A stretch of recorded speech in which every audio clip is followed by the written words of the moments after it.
fog hangs low and dense, it is not safe to bring large ships into port. It would be dangerous in the harbor channels with their heavy boat traffic.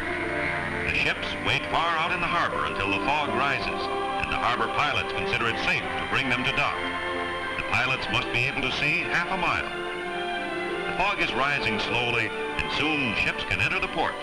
Two passing ships must see each other in time to stop and avoid a collision.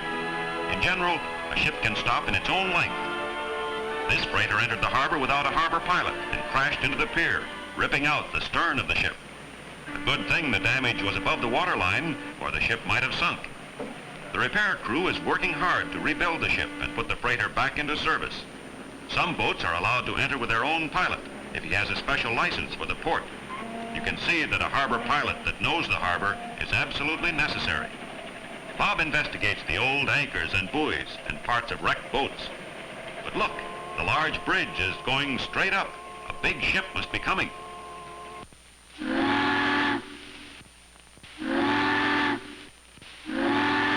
Bob listens for her to signal for the bridge. 3 long whistles. The bridge tender knows that the ship is turning for the bridge. 4 or more whistles would be a danger signal. Bob knows the different whistle signals. How skillfully the harbor pilot navigates the large ship through the narrow bridge. This ship is a United Fruit Company freighter, bringing a load of bananas from Central America. All harbors have harbor pilots because the captains on the ships cannot know the dangers that can be encountered in channels in all the ports they visit around the world. Bob's uncle, Captain Brown, is a port pilot and has invited Bob to visit the pilot station at the harbor entrance. Bob is interested in the port channel lights that flash a warning to the ships that arrive at night or in a storm. At important points along the harbor channels, lights flash, foghorns blow, and bells ring. They signify to the pilots where the channels are deep and safe for the large ships and also are a warning for the small craft. Bob looks up at the Marine Exchange Office on the top of the Foreign Trade Zone building. The steamship companies inform the men at the Marine Station of all ships that are arriving and leaving. This red flag is a storm signal, a warning that the wind at sea is too strong for small craft. The men at the Marine Exchange telephone the pilots and keep them informed on the ships that are arriving and leaving. They also notify the tugboat company and the government officials who must meet the ships. Captain Brown looks over the list of ships for the day, the time they will arrive, where they are coming from, and where they will dock. Just think, today ships are arriving from Europe, South America, Canada, and Mexico. Captain Ollegreen shows Bob how to look through the telescope and see the ships when they are far out at sea. Through the telescope, they can tell which ship is arriving and what flag she is flying. The pilot house has modern equipment, like this loudspeaker. With it, the pilots can talk to ships a mile away. Tanker Colina, proceed to anchor until wind subsides. Wind is too strong, and you have not enough ballast to proceed to dock at present time. Flash your light if you have received the message. The pilot house light flashes messages at night to the ships far out in the harbor. The pilots operate the light by a small telegraph key. They use the Morse telegraph code that all navigators know. And now it is time for Captain Brown to meet the ship that is arriving from the Orient. Harbor pilots must have a master's and a pilot's license. Many are former ship captains. Captain Brown boards the pilot boat, and yes, Bob is invited to ride out to the ship with his uncle. Captain Brown tells Bob many things about boats and navigation. The pilot boat flies the Union Jack with its white stars. Sailing boats have right-of-way over motor vessels, except when the sailing boat is overtaking the motor vessel. If there is no wind, a sailboat cannot move quickly to avoid a collision. All pilots on both the big and little boats must know seamanship, how to handle their boats, and the water traffic laws. They must know who has the right-of-way, carry proper lights, and know the whistle signals. The large freighter is arriving from India with a load of rubber and spices. When seas are rough, it is hard for the pilot to board, but these men are trained to ride the high waves and to jump for the rope ladder at just the right moment when the swell is high. Captain Brown will be in charge of the navigating until the ship is docked. The large ship flies the red and white pilot flag while the pilot is aboard. Captain Brown directs the pilot boat to meet him at the dock. He goes immediately to the bridge and reports to the captain of the ship. Captain Brown is responsible for the safety of the ship and the safety of all on board. He directs the tugboat to come around to the port side. Tugboats are needed to help turn the boats in the harbor channels. The large ships cannot maneuver by themselves at an extremely slow speed. The watchword of the pilot is, "Safety at all times. Proceed with caution."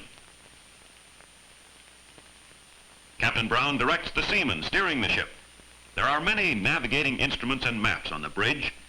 The ship's telegraph signals directions from the bridge to the engine room.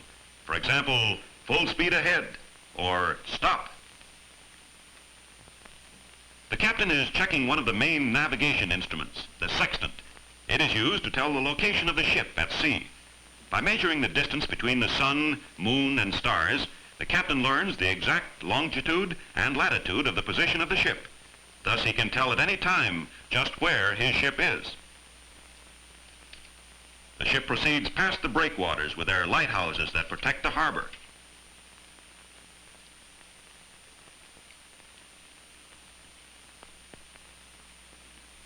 A United States Coast Guard boat is patrolling the harbor. The Coast Guard inspect the harbor and keep all channels clear. They must keep the harbor buoys and markers well painted and in operation. Buoys have lights, bells, and horns that warn the ship when the sea is rough and stormy. The men are lifting a 7-ton buoy onto their ship to take it to their base for repairs. Underwater, the buoys become covered with barnacles and must be cleaned off. While there are international rules for the safe guidance of ships, every harbor is different and has its own navigating problems. As we are entering the bay, let's see what it would look like if our ship were approaching another harbor. If this ship were entering San Francisco Harbor, a harbor pilot would navigate her into the famous Golden Gate Bay, and she would proceed on under the Golden Gate Bridge. Each harbor has distinguishing characteristics. If a ship entered beautiful Vancouver, the local pilot would know how to steer the boat through narrow channels between the many islands. He would know the height of the bridges and the location of the different steamship docks. At the large port of Quebec, the unusual setting and picturesque scenery of the bay make it a famous vacation spot. Many ferry boats are needed for the tourists. These northern ports are closed to ships in the winter when the bay is frozen. From Quebec, ships are piloted skillfully up the mighty St. Lawrence to the large inland port of Montreal. Wherever large ships wend their way, you can be sure that a trained pilot who knows the local channel is guiding the ship safely. But let's return to Captain Brown, whose ship is about to enter a channel of the port of Los Angeles. The harbor pilots must be able to size up a water traffic situation quickly and let other boats know what they intend to do. Two passing boats must understand each other. On the port side, the ship passes the pilot station. On the starboard side, she passes the medical quarantine station and the immigration station. These stations are under the United States government and are found at all large harbors. All ships and passengers that arrive from foreign ports must be examined by the government inspectors. It is difficult to maneuver a ship into its dock space, just as it is hard to park a car on a crowded street. The pilots direct the landing operations with a whistle. The tugboats nudge the ship gently toward the dock, because the ship could not maneuver alone in the close quarters. Captain Brown signals directions to the men on the bridge, the engine room, and to the pilots on the tugboats. The men on the dock pull in the heavy ropes and fasten them securely to the dock. A stiff wind is blowing, and they will put out extra lines to hold the large ship securely in place. Our ship is safely docked. Fine work, Captain Brown. A pilot boat is waiting for Captain Brown to take him to his next vessel to move. A large passenger liner is leaving for New York. A harbor pilot must navigate the ships out of the harbor in the same way that he brings them in. Captain Brown boards the liner. It is exciting when a large passenger liner leaves port, and different farewell customs prevail in different countries. Bands play, and people throw colored paper streamers that represent last ties with the mainland. Bob wonders where all the people are going. Adventure ahead for all of them. The tugboats turn the large ship in the narrow channel. The ship blows one long blast as she leaves her pier. Bon voyage. And when you reach New York, a New York harbor pilot will meet your ship at the harbor entrance to guide you safely to your dock. The Statue of Liberty stands guard at the port of New York, the emblem of our nation's freedom and the most famous harbor landmark in the world.